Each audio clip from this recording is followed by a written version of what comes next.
So, let's talk about Aphelios lore.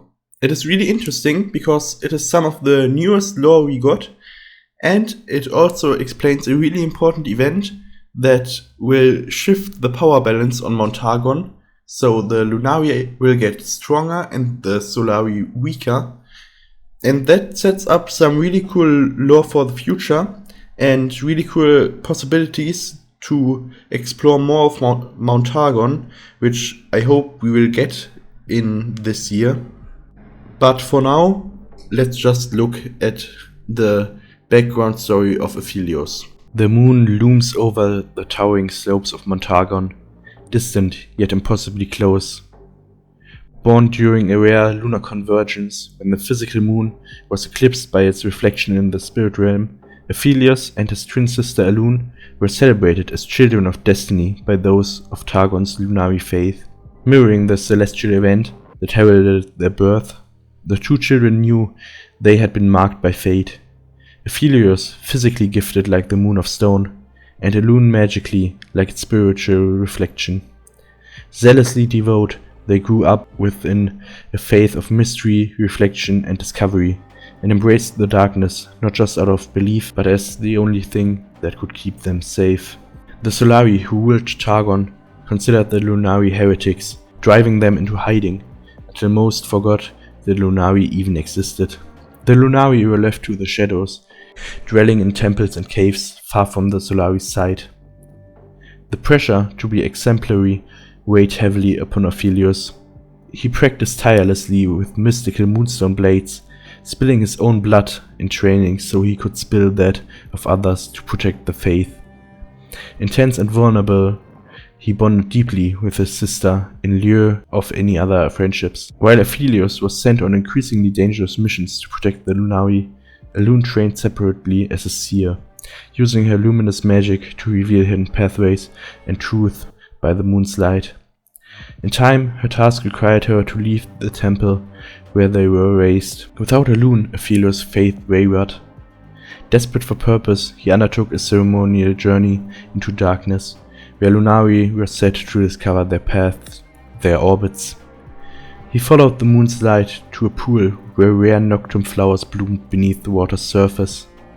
Though poisonous, the flowers could be distilled into a liquid that opened him to the night's power.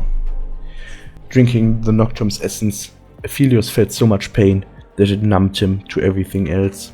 Soon after, an ancient temple, the Maris Magnum, began to come into phase from the spirit realm for the first time in centuries. Lunari from across the mountain gathered, emerging from hiding to witness the balance of power shift as celestial cycles in the heavens turned. The fortress accepted only one occupant, gifted in magic each time it appeared. This time it would be Alune, her orbit guiding her to the temple. Aphelios, usually asking for nothing, requested to attend the event. But as the fortress passed through the veil in a luminous display of magic, a harsher radiance filled the night. Somehow the Lunari had been discovered, even as the celestial cycles turned in their favor. An army of Solari descended upon them. All seemed lost, the Solari purging the Lunari heresy with fire and steel. Even Aphelios was beaten, his moonstone blades shattered on the ground, blood spilling from his lips as he reached for the nocturne. But as the battle raged, Alune traveled deeper into the temple, and when she reached its heart, her full potential unlocked. Through the nocturne, Aphelios could feel Alune's power embrace him, and he could hear her voice. With a whisper, she pushed magic into his hands, a replacement for his blade, solidifying into moonstone. Like the moon of stone and its spiritual reflections, Aphelios' skill and Alune's magic converged.